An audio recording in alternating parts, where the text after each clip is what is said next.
I'm going to be very honest with everybody. I don't plan on following this Killebrew agreement.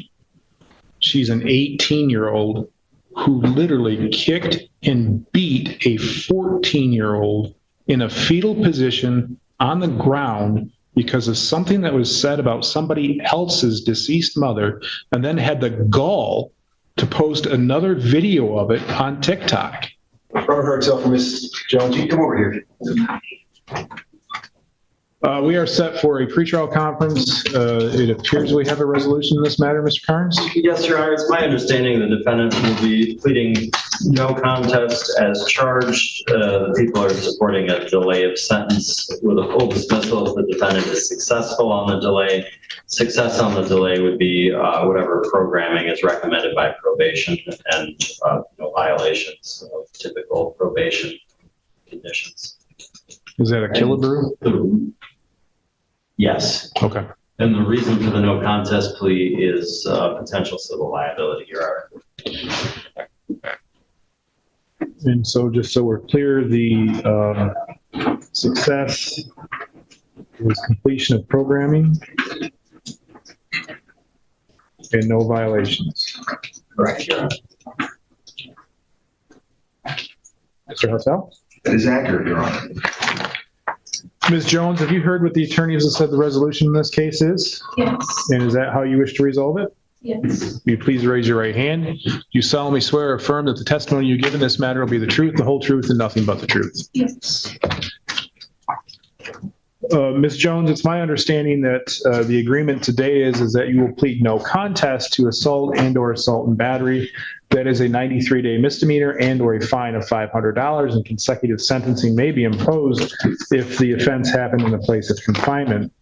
Now, along with that, there's what's called a Killebrew agreement. And what that is the prosecution and your attorney and you have reached an agreement that you'll be placed on a delay of sentence. And if you're successful with that delay of sentence, the case would be dismissed.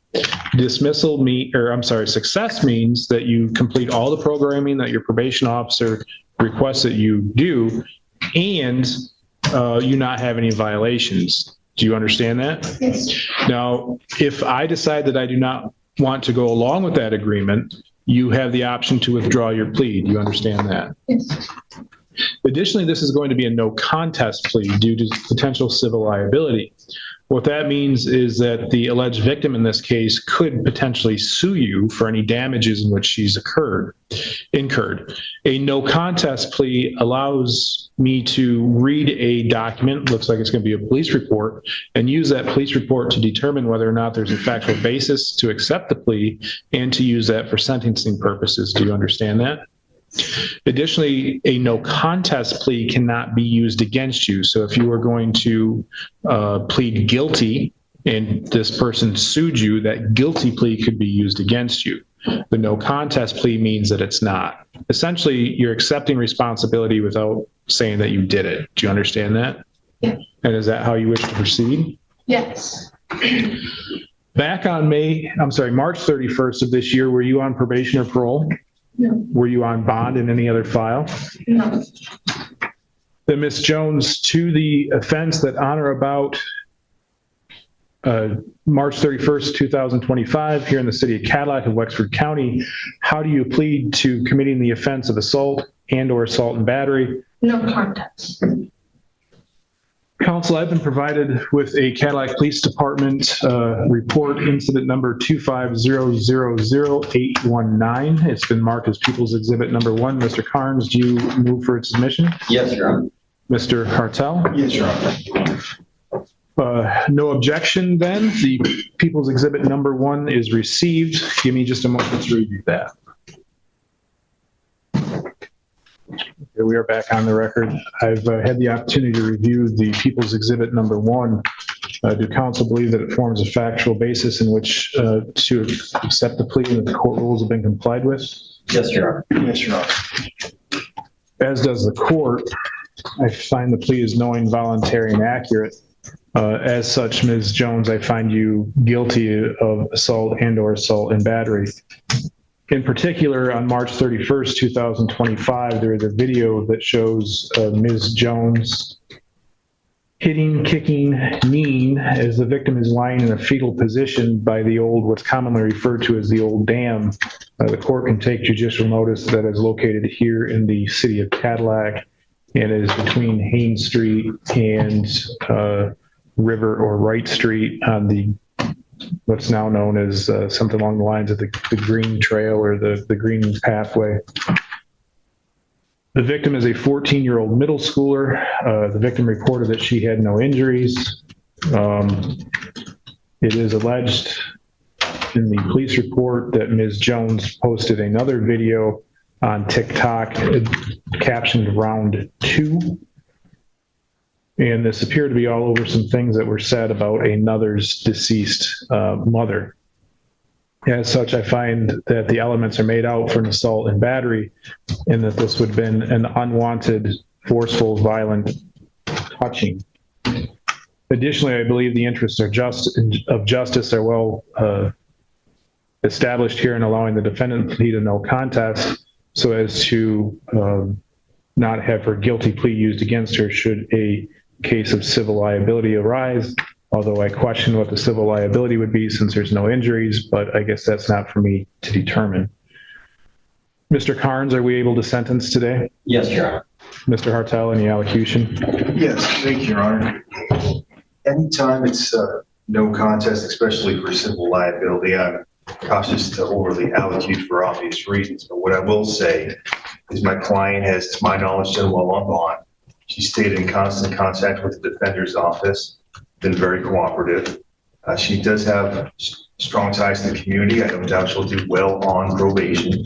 She's highly motivated to do well and receive the benefit of the delay. I, in these situations, always advise my clients if they don't do well, there is the risk of jail later, the loss of the delay, the public adult record.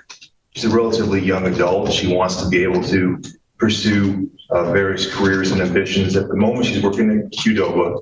She's aware she owes some money on some older files, but she is going to, I believe, do a wage assignment, if I understand that correctly. She also has some friends with her in the courtroom who've been supportive throughout these procedures, and I don't doubt will continue to be supportive of her as well. I ask the court to uphold the guilty. Thank you. Carnes? Thank you, Your Honor. This is a disturbing incident involving the defendant and a 14-year-old. Clearly shows some lack of judgment, lack of maturity.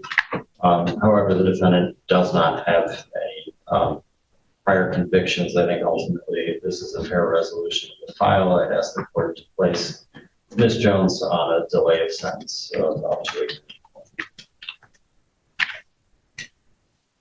Mr. Carnes, I know the CCH is relatively blank because she's just now 18, but there's some juvenile history, is there not? Your Honor, I don't show that online, and I am familiar with Ms. Jones on some other things, but not where she was the defendant. So if the court has well, I'm just trying to remember. I remember seems like climbing on top of the school for the 4th of July. Were there charges on that? She reached 18. That was resolved with a civil infraction, I believe. I'm just going purely off memory, Your Honor. I'm going to be very honest with everybody. I don't plan on following this Killebrew agreement. She's an 18-year-old who literally kicked and beat a 14-year-old in a fetal position on the ground because of something that was said about somebody else's deceased mother, and then had the gall to post another video of it on TikTok. That's not somebody who's making a mistake. That's not what this type of thing is designed for. A delay of sentence is to allow the court to determine whether or not the person will be successful on a term of delay in sentence, and hopefully follow through with the plans. From what I've seen from Ms. Jones, and Mr. Carnes, if you tell me that charges weren't brought, I trust you on that. But I can tell you, and I'm not using any of my prior knowledge because clearly it's not full, but I do know from my time as the elected prosecutor here and as judge And I believe she has another case coming up that she has to be arraigned on with Judge Van Alts, because I had a conflict on that because I was the elected prosecutor when that was arose. This is not a one-time mistake. Ms. Jones has been in and out of this, whether it's this court or the probate court, or somehow tied with other events. I'm not going to make a decision today. What I'm going to do is I'm going to set this over for sentencing, and I'll allow both parties the opportunity to do sentencing memorandums and try to convince me why I'm wrong in my thought process. But as I sit here today with the information I have, I cannot in good conscience let this just get, for all intent and purposes, swept under the rug. Every case has a story. Some never make it to the docket. Until now. This has been the Unfiled Motion. Subscribe and never miss what almost was. The motion was drafted, the argument was ready, but it was never filed. Join us next time for another story that almost never got told. The Unfiled Motion. Some cases end with a verdict, others end with a question. We cover the ones that end with both. Subscribe for more stories they didn't want you to see.